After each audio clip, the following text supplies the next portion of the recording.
The Lake Erie Grape Discovery Center is the official visitor center for the New York State Lake Erie Concord Grape Belt Heritage Area. Supporting and promoting the grape industry, visit us and learn about grape growing history in the Lake Erie region. Shop for grapey gifts, taste local wine in a Concord vineyard.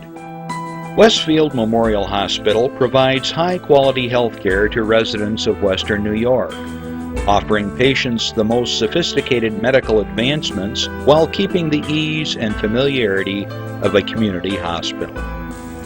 Support for Chautauqua Sunrise has been provided by WRFA 107.9 FM, Jamestown's public radio station, streaming online 24/7 at WRFALP.com. Low power to the people. Funding is provided by a grant from New York State Senator Catherine M. Young, representing Western New York's 57th District with a local office in Olean. Chautauqua Sunrise is made possible by a grant from Fredonia Place, a continuing care retirement community providing dignity in a modern luxury environment. Meter's Restaurant, a family tradition for over 50 years in downtown Ripley, is a proud supporter of Chautauqua Sunrise. Meter's provides all-day dining, banquet services, and custom catering, specializing in pie.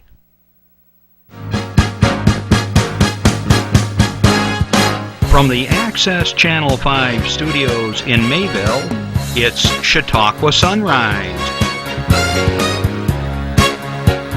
Chautauqua Sunrise is hosted by Doc Hamels and supported by the award-winning volunteers at Access Channel 5. Continuing the traditions of Senior Report, we are here to share local news, colorful interviews, and events of interest to everyone. Chautauqua Sunrise is broadcast live Saturday mornings each week, countywide, from 9 to 10 a.m. Join us by calling in live, emailing us, or checking out our social media. And now, from the Channel 5 studios, it's Chautauqua Sunrise. Hey, happy Saturday, everyone. I'm Doc Hamels, and welcome to Chautauqua Sunrise. Believe it or not, we have 3 doctors in the house today, and each one of us have our specialties, and we have a great show in store for you. So stick around, and if you can't watch it right now, be sure that you check it out later on at 2 and at 8 o'clock right here on Access 5, because this is a show you're not going to want to miss. None of my shows you want to miss, but anyways, this is going to be a great one in store for you. Got a few things to share with you and some community events as well, so let's get right to it. I hope you're enjoying the beautiful weather. This week is going to be spectacular. The rains have finally backed off, and you know, it's not too hot. I'm enjoying these upper 70s, and it's a lot easier on me and Max, my dog, as you saw him earlier. Okay, I want to give a shout out to some folks that contacted me throughout the week, and I want to say hi to Connie Rice and her family over in Clymer, New York. She tells me she watches the show every week, and so I want to say hi to everybody out there in Clymer. I want to say hi to the folks over at Moonbrook Country Club. Will and I played there last night, and it was just a beautiful venue. I don't golf, but there was a lot of golfers, but they were having a lot of fun. So great time. And Joe Town, who was one of our guests here a while back, I ran into him. He's the manager over there. And also, shout out to the Westfield YWCA just down the street. They're holding their annual Arts and Crafts Festival, and Will and I played there as well, and we had a lot of fun. And if you do anything today at the festival, you need to stop at the Westfield Memorial Hospital Auxiliary Pie Booth. They've got pies that are to die for, and a lot of the fillings are local fruits, and they're spectacular. I've had them over the years, and they're just great, so check it out. Also, John Weston was our guest last week, and Randy, I don't know if we can catch this poster, but I want to remind you that this weekend, let me make sure I got the right dates, today and tomorrow. Over here. Where am I? Okay, you ready? This is the Wild America Nature Festival that's going to be happening today and tomorrow at Panama Rocks, and You can look back on YouTube for the show from last week, but that's going on. Look at that beautiful poster. But they're going to have all kinds of things going on. They're going to have talks. They're going to have people giving lectures, demonstrations, artwork, all kinds of beautiful things at Panama Rock. So check that out. Also, my buddy Linda Spalding reminded me, after I bugged her, that the senior picnic here in Chautauqua County through the Office for the Aging will be held at August 18th at Midway Park. And if you're interested, give them a call. And I'm sure she'll call in later. Are you listening, Linda? And she'll tell you a little bit more how to get the tickets. I want to say good afternoon to our friends at WRFA 107.9, Low Power to the People, because many of you are going to be listening to this show Tuesdays at 1 o'clock. And you can't call in, but we're glad you're listening. And we want to say happy Tuesday to you and hope that you're having a great week and that the things that you're going to learn about today, you're going to maybe be interested in coming all the way over to Westfield for some medical services. So stay tuned. Okay, let's see what else we got. All right, let's go to our community events that are coming up. As we say every week, if you are sitting at home bored, you are not either listening to my show or reading the paper or listening to the radio, because Chautauqua County, especially this time of year, is blowing up. There's all kinds of stuff going on here and just fun things, and lots of it's free. So let's get right into our friends over in Jamestown. We're going to bounce all over the county. Pulse Poetry Slam Open Mic. Okay. They challenge me every Saturday morning to say all this. It's a lot of alliteration. And I don't even do this with an accent. I try to do it just plain old English and I still get stuck. Call all poets and poetry lovers. The Infinity Visual and Performing Arts Center will be hosting, here we go, Pulse Poetry Slam Open Mic Night on Thursday, August 3rd at 6 p.m. at the Infinity Arts Cafe. Poets and audience members are welcome. Pulse Poetry Slam events are free, family-friendly, and open to the public. Performance poetry is an excellent way to express creativity while practicing performance and public speaking. I think they write these just for me, Randy. I don't know. Kaleidoscope Performance. This is coming up. Students from the Infinity Visual and Performing Arts Center will be showcasing their talents at Kaleidoscope Performance on Friday, August 4th, the following day, from 7 p.m. to 8:30 p.m. at the Infinity Arts Cafe. Kaleidoscope nights are an ever-changing but interesting mix featuring a wide variety of performers such as Infinity, music, poetry, dance, or theater students, Infinity instructors, as well as invited guests from the community. The show is always different. Of course, it's free. And if you're not familiar with Infinity, folks, this is a great organization that provides instruction and opportunities for young people, quite a few ages, to investigate the arts. And it just is unbelievable. Coming up, September 9th, we just mentioned this to mark your calendar. One of those opportunities that's near and dear to my heart is the 14th Annual Local Music Showcase. And September 9th, and as you know, this is where musicians from all over the county and even into Pennsylvania, they volunteer their time and services to play for usually an hour at about 15 different venues, and you pay one money, you get a wristband, you go all over Jamestown and listen to any genre of music that you like. And I think this will be my 5th or 6th year playing, so it's a great opportunity to hear some great music for hardly any money, and the proceeds go to support Infinity. Okay, let's go to slide 14. Okay, we've got the Children's Safety Education Village, which is down the road in Asheville, New York. This is a day that's open to the public, Tuesday, August 15th. There's 2 different times, from 9:30 a.m. to 11:30 a.m., 12:30 p.m. to 2:30 p.m. Children, kindergarten through 6, come and learn firsthand about traffic, bike, and fire safety. Parents are free and welcome to stay. Classes are limited in space, so sign up. It's only $7 per child, and I suppose that many of you pass that Children's Safety Education Village all the time, say, I wonder what's in there. And so you could take a child there and find out and learn some really good things. Programs include outdoor training, which will take place in all weather conditions, rain or shine. Please dress children appropriately. Students must wear gym shoes, soft shoes. Okay, for more information, give them a call at 499-8138. Again, 499-8138, and ask for Terry Kinberg. Okay, page 2. We got a lot of stuff to talk about today. I'm going to talk as fast as I can. Okay, let's go to the Westfield, the Great Belt Open Golf Tournament. This will be held on Saturday, August 12th at the Pinehurst Golf Club, Westfield, New York. It's an 18-hole person scramble. I still don't know what that means. Sign in at 8:15. Shotgun start at 9 a.m. I know what that means. Everybody starts at the same time, but different holes. $65 per player. Includes refreshments at the turn and dinner awards following the tournament. For more information, give them a call at 326-5292, and we'll tell you more about this as we get a little closer. All right, let's see here. Let's go to slide 16. This is going to be up into the Northern County. All right, this is a new fund at the Northern Chautauqua Community Foundation, which provides scholarships to young women pursuing a degree in one of the STEM fields, including science, technology, engineering, and math. That's why they call it STEM. The objective of this scholarship is to increase the percentage of females working in STEM fields. Currently, only 26% of STEM workers are women. That doesn't sound right. We've got to increase that.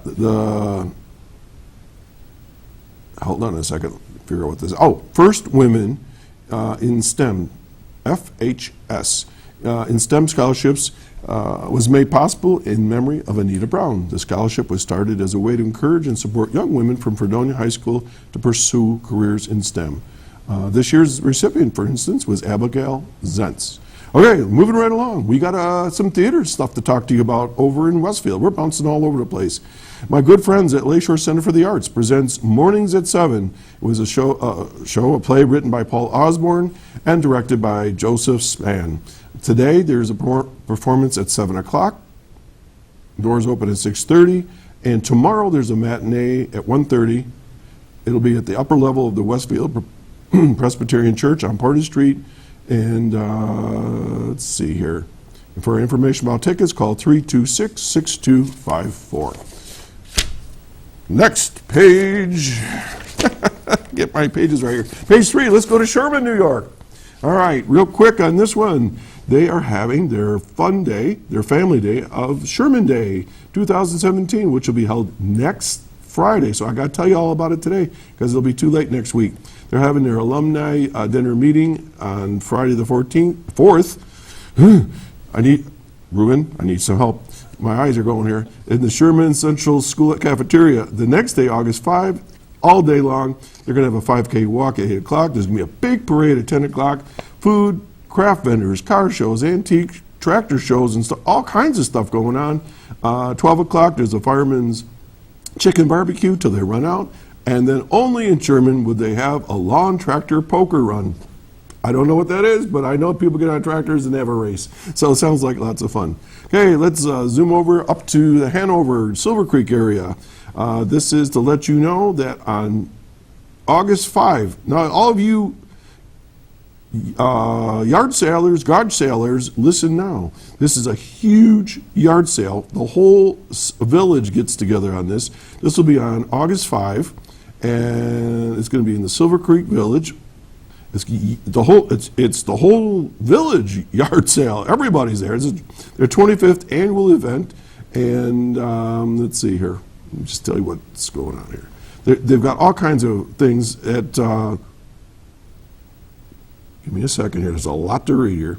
At 301. They have what they call bunches of bargains. I'm not exactly sure what that is, but evidently they mark things down at that time. So from 3:01 to 5 p.m., if you hang in there, they're going to have lots of great sales. So mark your calendar. Next Saturday, August 5, Silver Creek Village wide yard sale.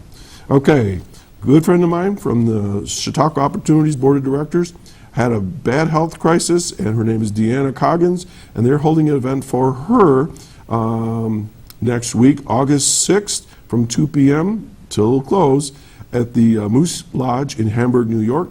Tickets are $20, and it's going to have food, beer, pop, Chinese auction at 50-50. She had a medical situation where she had an aneurysm, and she needs some help with some of her bills. So if you know Deanna or you just want to have a good time, check it out, August 6th at the Hamburg Moose Club. We're getting there, folks. Hang in there. Let's go to, where are we now? The Salvation Army. Let's go slide 18. This is Healthy Relations Conference will be held August 16th at Peak and Peak. let's see, this is open to professionals and community members, presented by the Salvation Army Anew Center, and funded through Verizon's Hope Line grant. Cost is free. Meals provided at no cost. All right, what's this all about? It's a call to men. That's the title of it. Works to create a world where all men and boys are loving and respectful, and all women and girls are valued and safe. And I concur with that 1,000%. The keynote speaker will be Juan Ramos, and we'll tell you a little bit more about that next week as we get a bit closer. Okay, I think this is a new one. All right, let's go on to 19. This is Chautauqua County's rich history of cheese making will be the spotlight later this summer when two historical societies partner with a local winery to present an event combining wine, cheese, and local history. Sounds like fun. This also will be held on August 16th. It's a Wednesday at 6:30. The Chautauqua County Historical Society and the Sheridan Historical Society will host a program on local cheese production at Liberty Winery. The program will include optional wine and cheese pairings featuring wines from Liberty Winery. And Liberty Winery is in Sheridan, New York. And we'll tell you a little bit more about that, but you can mark it down again, August 16th at 6:30. And for more information, give them a call at 326-2977 at the McClure Mansion, and they'll help you out. All right, last page.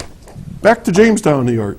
The Jamestown Community Chamber of Commerce will present Jamestown Cruise-In on August 18th in downtown Jamestown. This event will harken back to the roots of the original event, featuring classic cars, live music, and fun activities for all ages. All right. Sponsoring the Cruise-In are all kinds of folks like the Jamestown Renaissance Corporation, Der Cobblers Automobile Association, Media One Group, and Northwest Arena right there in Jamestown. Live music will take place at the corner of Main and 3rd, and they got a hula hoop contest. Randy, you in on that? You haven't told me yet. You're in? Okay, Randy will be doing the hula hoop. I'm not doing the bubblegum chewing contest. That gets in my beer. Forget that. They're doing a 50s themed dress-up contest, so it sounds like a lot of fun. For more information, give them a call, Lee Harkness at the Jamestown Chamber of Commerce at 338-6089. Okay, just around the corner from here practically, at Webb's on August 19th. A great fundraiser and lots of fun. They're looking for miniature golf participants. You don't have to be little. This is for miniature golf, like my level of golf playing. The Westfield Mayville Rotary Club, my home club, is sponsoring a miniature golf tournament at Webb's. It's for $50 for 4 people. It's 18 holes of golf. They're looking for sponsors for each hole for $50. They're looking for an overall sponsor for $500. So what's the big deal about a miniature golf tournament? This is to raise funds to end polio throughout the world. And Rotarians have been dedicated to do this for many years, especially through the Bill and Melinda Gates Foundation at Rotary International.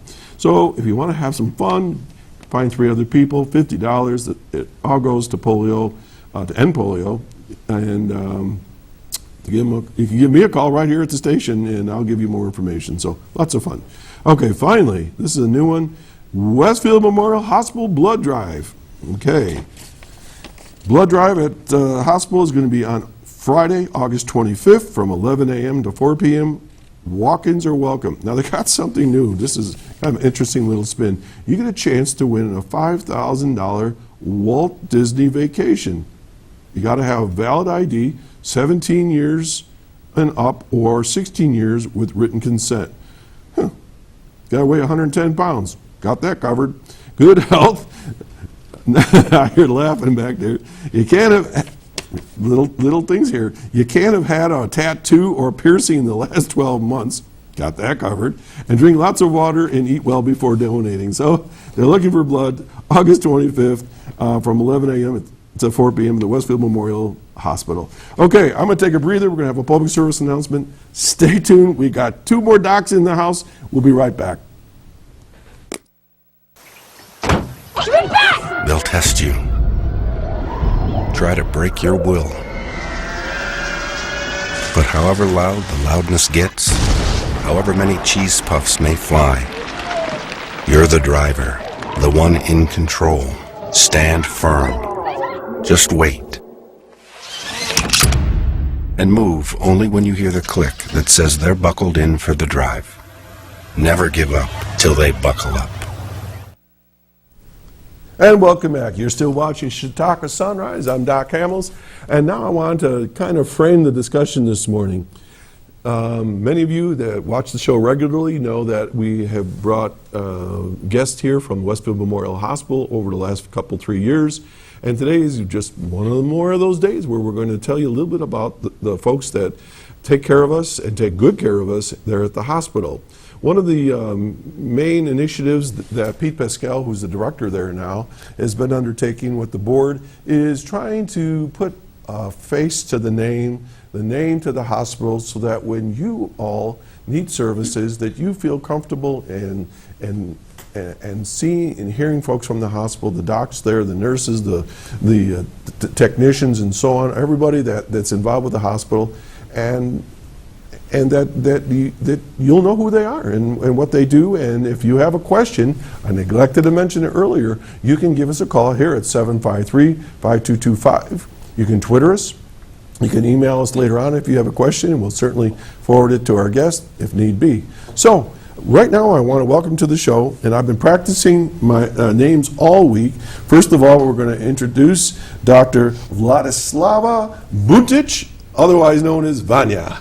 That's correct. How did I do? Pretty well? You did very well, Thank actually. you. And we're going to talk to you in a little bit, and then also I want to welcome Dr. Ruben Kuruvilla, who is an ophthalmologist, and you're a gastroenterologist / hepatologist, and we'll talk about what those words all mean. So welcome to the show. Good morning. Thank you for having us. So glad you're here. So I mentioned this to you before you came on the show, that Pete is going to have new billboards, and you're going to be featured on those billboards, and you both looked at me like, what are you talking about? So, surprise! Not only you're on TV, but you're going to be the face of Westfield Memorial Hospital. And as you know, and it's not a secret, that I'm involved with the board of directors there, and we're just so happy that you could take time out of your busy days, and you're coming from not New York State, I don't think, so thanks for coming out here. Thank you. So, I thought we would start with Vanja and then go to Ruben, and we'll bounce around. How about that? Sure. So Vanja, I know that you're a gastroenterologist and a hepatologist. Hepatologist. I know what the first one is. I don't know what the second one is. So let's talk about a little bit about yourself. So where are you from, and how did you get into the medical field? Okay, so good morning, everybody. Yes, my name is Vanja Buntic. I was... based on my name and my accent, you already figured out that I was born and raised in this area, right? I thought you were from I thought you were from California, actually. Well, I was actually born and raised in Serbia? Eastern Europe, okay. And kind of went through medical school twice, once in my country, once here. Came to U.S. in 2004, and then I came to this area in 2011. And joined a very busy practice of then 4, now 5 gastroenterologists and hepatologists. Yeah. I am the only female gastroenterologist in this area. I know of no others. Right. So there are, I think, 14 altogether. I'm the only female gastroenterologist. When you said you had to go through a medical school twice, was that because the United States didn't recognize your degree in Serbia? Well, you have to take some Take the additional, boards. Exactly, some additional tests. I have a good friend in Germany that would love to come to America, and he just says, he's in his 60s, he says, I'm just not going through all that. Well, yeah, you don't do that in your 60s, right? That's also. You would agree with me. I would agree, absolutely. All right. Okay, so can you give us the short version of gastroenterologist? Well, gastroenterology and hepatology, that's like my title. We deal with the gastrointestinal tract, which means esophagus, stomach, small bowel, colon, liver.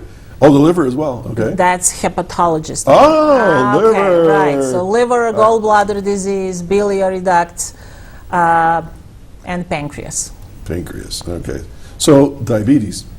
Diabetes is usually not something that I deal with. That's the job of endocrinologist. Yeah, not a long name. So right. you take care of the pancreas, but you'd let him or her take care of the results of that. That's correct. Okay. That's correct. Okay.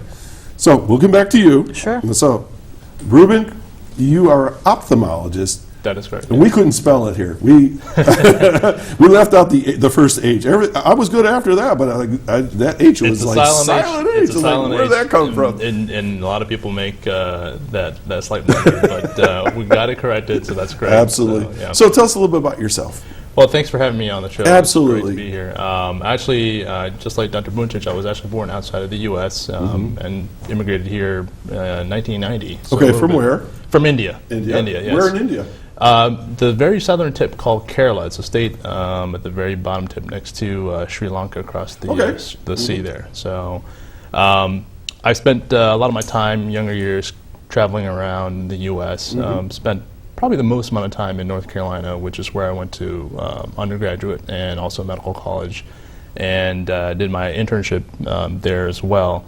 And then I went to Manhattan to work at Mount Sinai doing my ophthalmology residency there. And then following that, I went to New Jersey, did a fellowship training in corneal transplant and refractive surgery. And then immediately after I finished up the fellowship training, I joined the Westfield Memorial Hospital in laser eye surgery to practice, and I've been there for about 3 years now. Oh, we're so glad you're there as well. Yeah. And we have a funny little story. I'm out riding my bicycle on Route 20, and I get this phone call on my iPhone, because that's what uses to track my rides, and the ID comes up North Carolina, and I'm thinking it's a telemarketer, or I gotta extend the warranty on my car or something. So luckily, I think you left the message. I did leave the message, and I still have my North Carolina number. So a lot of people get confused when I call with my cell phone, thinking that it might be a telemarketer. So ophthalmologist, in Yes. the short definition, would do what? I basically treat the eye and any associated diseases, both medically as well as surgically. Okay. And we also prescribe glasses and contact lenses as okay. well. Super. Although that's not the bulk of my practice, which is medical and surgical treatment of ocular diseases. Okay, now Dr. Buntic is in a group. Are you with a group as well? I have a partner, Dr. Haverly, at Haverly. the All right, sure. laser eye surgery, and then Dr. Simmons is our optometrist, and they're very good. And it's not a large group like Dr. Buntic, but it is a group, yes. And you guys are busy. I know that. Yeah. We'll get to that in a Yeah. little bit. Okay, so to explain things, you folks are based out of St. Vincent's, That's correct. okay, and as well as you? We're not at St. Vincent's, but we are affiliated with St. Vincent's. Okay. We're not run by them. We have offices in one of the St. Vincent's buildings. Okay. We also have an office here in Westfield, right across the street from Westfield Memorial Okay. Hospital there All right. as well. So yeah. Okay, but you're in St. Vincent's, Vanja? Right. My primary office is in Hardner Building, which is just next to St. Vincent's Hospital. Okay. Yeah, and as you said, once a month I come to Westfield to do bread and butter procedures in the GI world, which are upper endoscopies and colonoscopies. Colonoscopies. Okay. I'm familiar with colonoscopies because I just had one not too long ago. Best sleep I ever have. I don't know what you all use, but it's like they're trying to wake me up, and I'm going like, I'm really sound asleep, and my dog is not bothering me, and it's really good. And, on a serious note, one of the things that I was always told by my sister-in-law, who's a nurse, was of all the cancers in the world, of all the things you could treat, the simplest and the easiest one would be colon cancer. Because if you get to it early and you do your colonoscopies, you'll be in pretty good shape.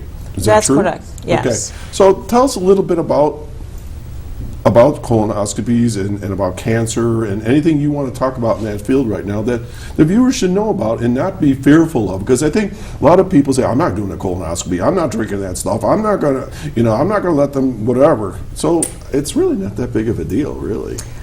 I always tell my patients the worst part of colonoscopy is actually not the colonoscopy itself, it's the day before the procedure, when you have to be on a special diet, liquid diet, and take bowel prep, which I understand is not a lot of fun, okay, but it's necessary to do the procedure. So let's talk about that, because on this show we talk straight up about everything. So bowel preparation, basically you're flushing your system out. That's correct. Why? That's the only way that you can see colonic mucosa well. All right. That's the only way that you can see small polyps, remove them, so that in 5 to 10 years, those polyps don't grow to become a cancer. When I had my colonoscopy recently, Dr. Elwell, you know Dr. Elwell, I'm sure. He's my doctor, and found a polyp. He said, got it, nailed it, took care of it, whatever he did to it, threw it away. I don't know what he did with it. Probably sent for pathology. Exactly. Right. Hopefully not kept it. Of course he did. Hopefully not kept it. Of course he didn't throw it in the garbage. He had it tested. How big is a polyp? I mean, when you hear polyp, you think, that's great big massive thing. They're not very big, are they? Well, that depends. Okay. Small polyps, big polyps. 99% of the polyps are small that we can remove endoscopically during colonoscopy. Very rarely, the polyps are so big that they cannot be removed endoscopically, and then patient needs surgery. That So- happens in less than 1% of the patients. So you're using, when they say a scope, what do you mean by a scope? Well, colonoscope is a very long, basically, tube, okay? It has camera, light, like pretty much what you do here. I've never thought about that. We're a virtual colonoscopy. So, again, patient needs to clean patient needs to clean a bowel the day before. Then they come for the procedure. Procedure is done with sedation. It's either conscious sedation or something called MAC. Conscious sedation is fentanyl and Versed. It's kind of, I explained that to my patients, a twilight zone.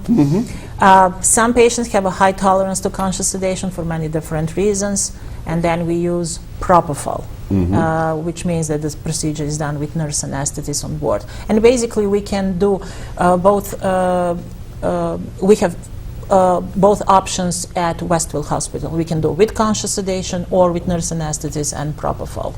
And so when the person is in this twilight medication, so they're sort of like sleepy. Sort That's of, correct. They can feel some of what's going on? Sometimes they can, and my patients are always concerned about that.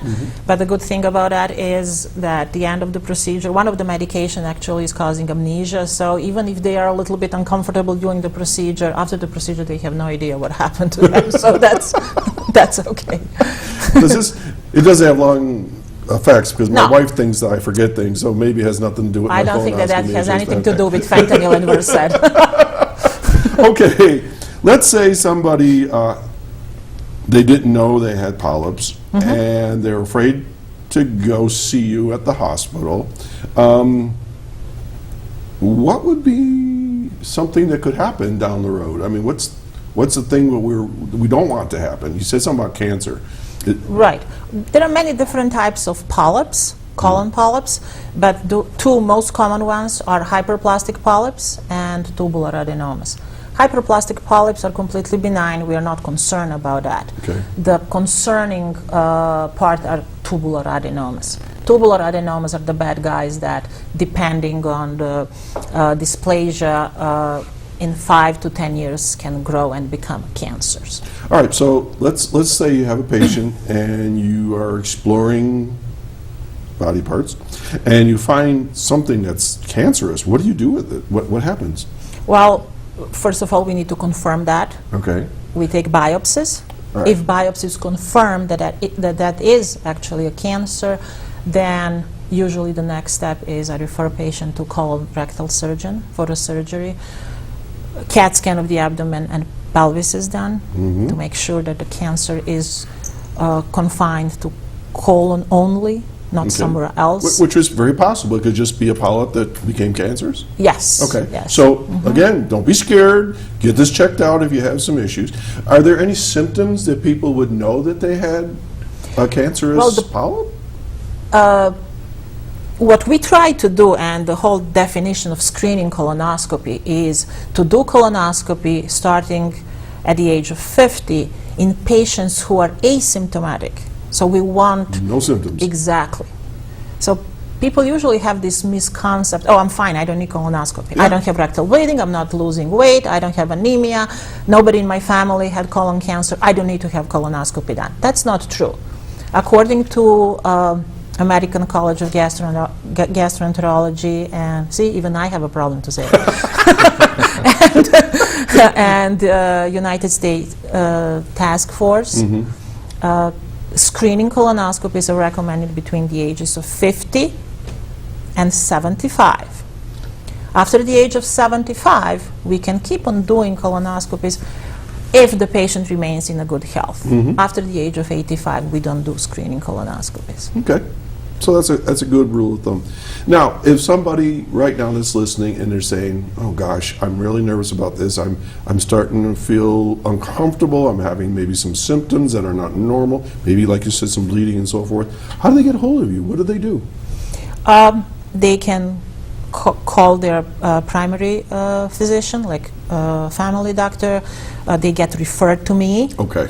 and then we take from there. Okay.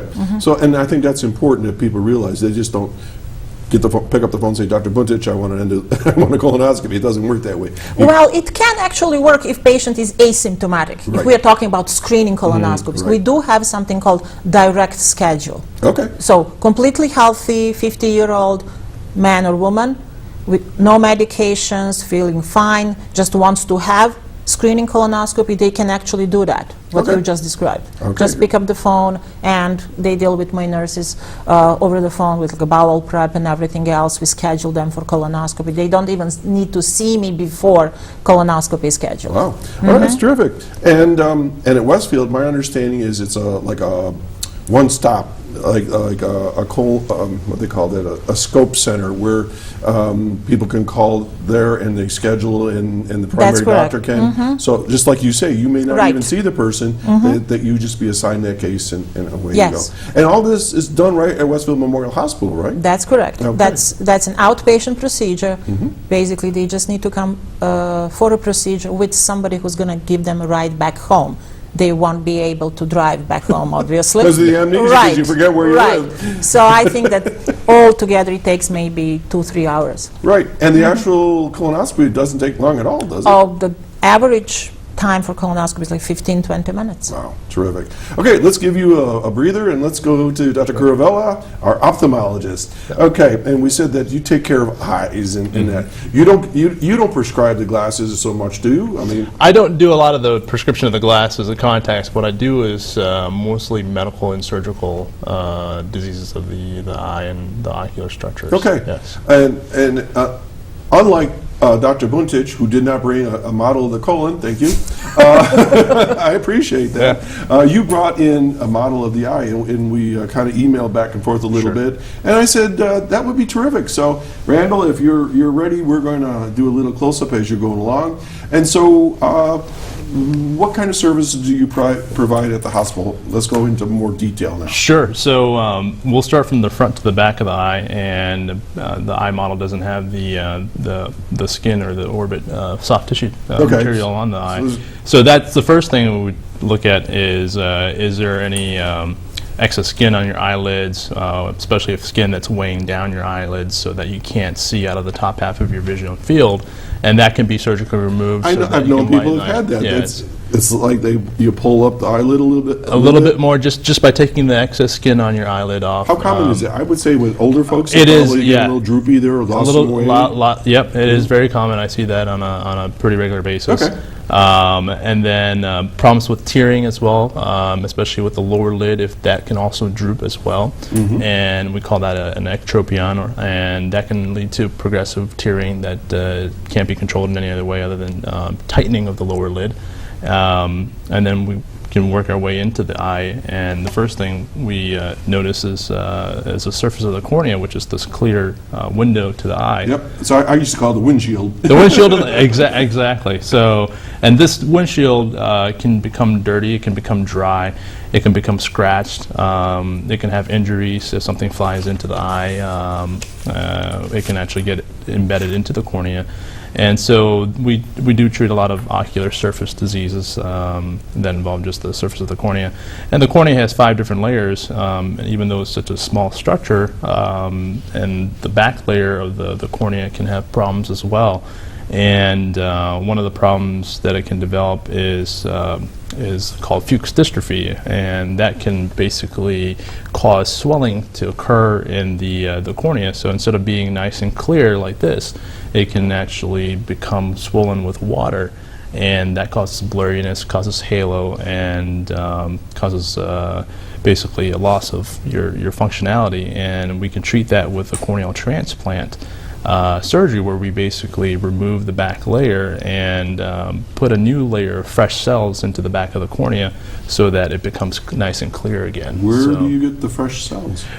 we get those from human cadavers, so, Okay, so it's a transplant, it's a donor- corneal transplant, donor tissue. Yeah. Yeah, essentially from the eye bank in Erie. I did not know And that. absolutely, yeah. So I do the transplants with donor cells from the eye bank that we procure. So this is could be a little bit of advertisement for those people that on your driver's license. I know a lot of times they'll have, do you want to be a organ donor? So I suppose Absolutely. that's, Yep. you don't even think about, you always think about heart, lung, liver, Yep. things like that, but yeah, for your eyes, sure. Absolutely, and it is a vision-saving procedure for almost everybody that receives it, and it can't be done without the generosity of the donors. Yeah.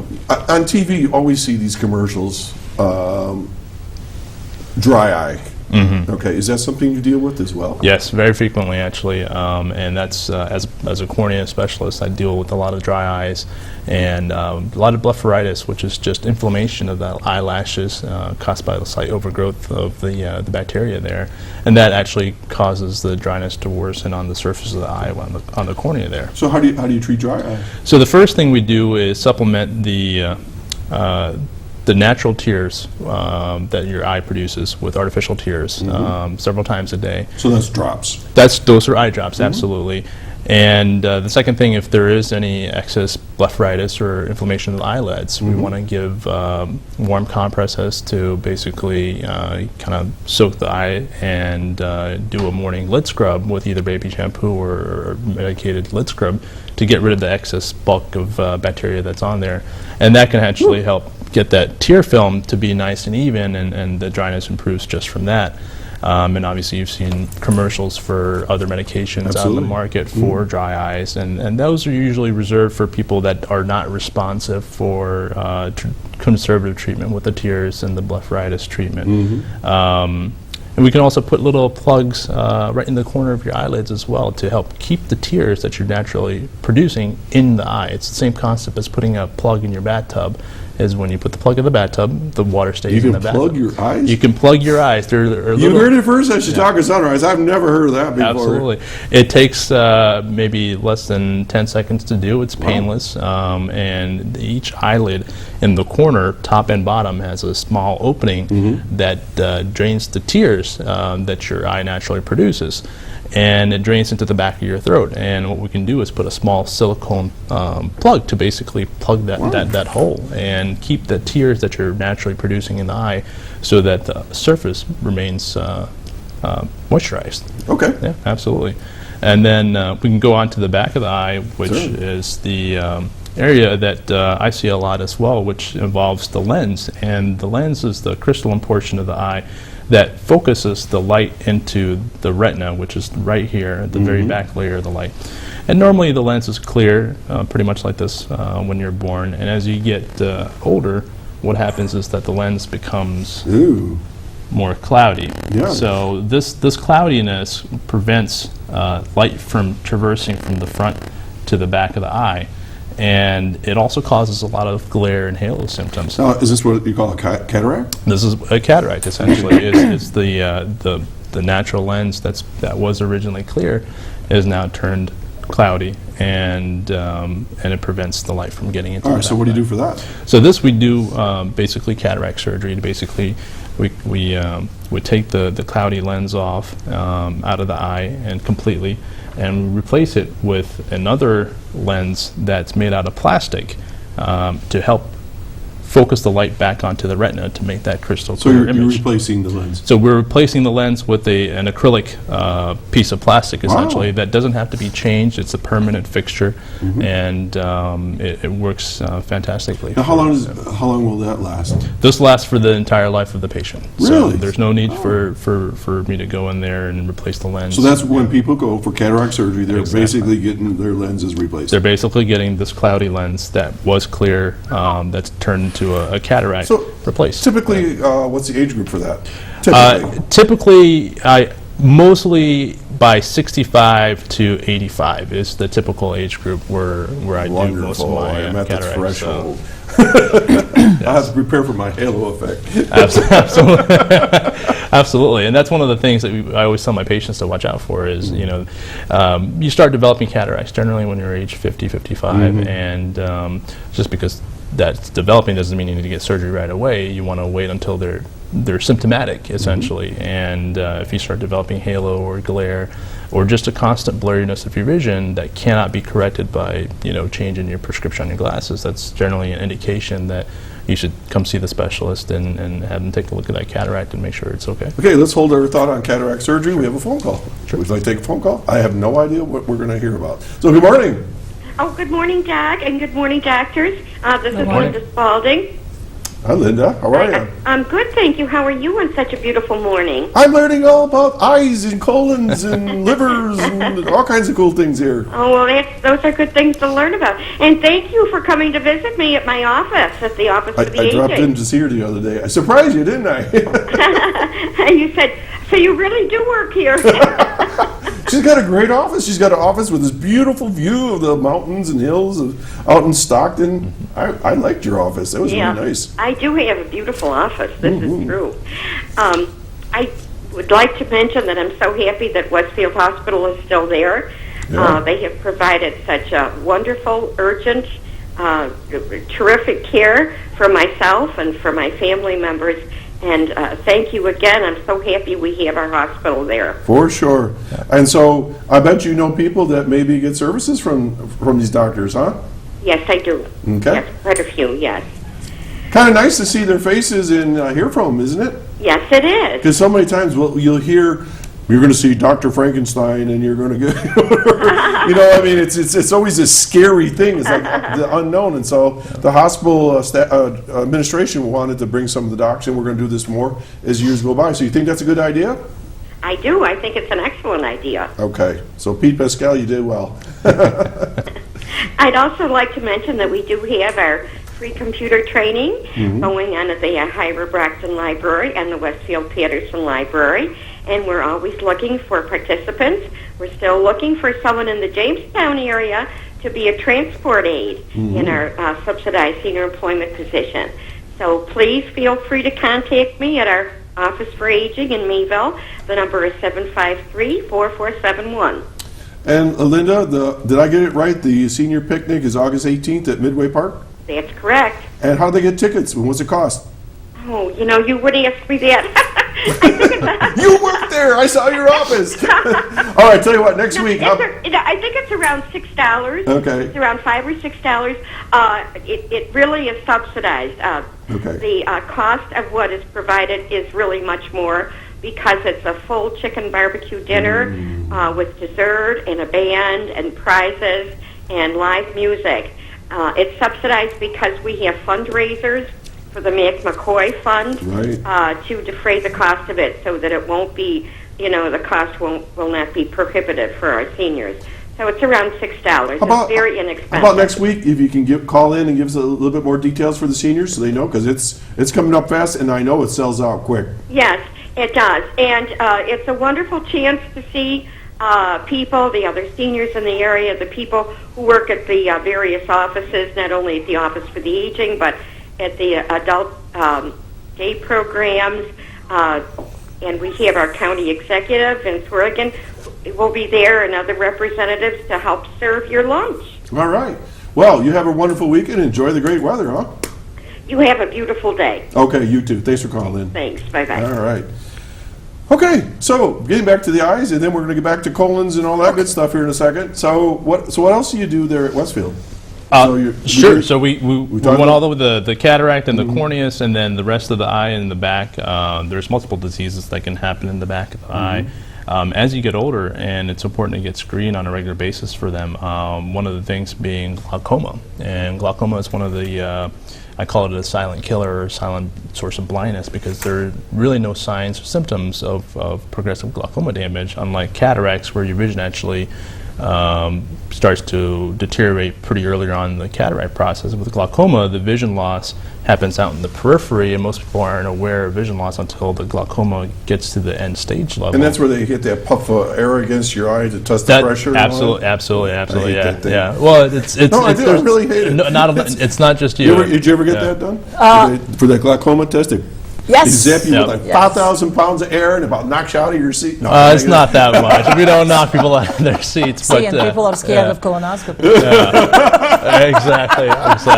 So, but yes, that's one of the only ways to really figure out if you have glaucoma is to actually have someone check your pressure, just like someone checks your blood pressure,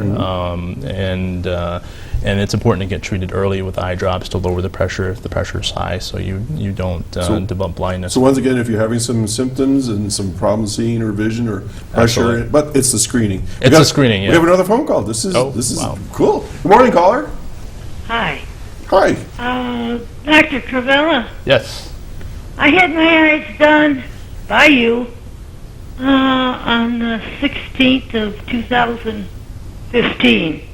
Yes. And it was good for a while. Now it feels like I'm going blind in my right eye. It's fuzzy and I can't read. And Well, one of the things that can happen after cataract surgery is when we perform the surgery, we implant the lens into the eye.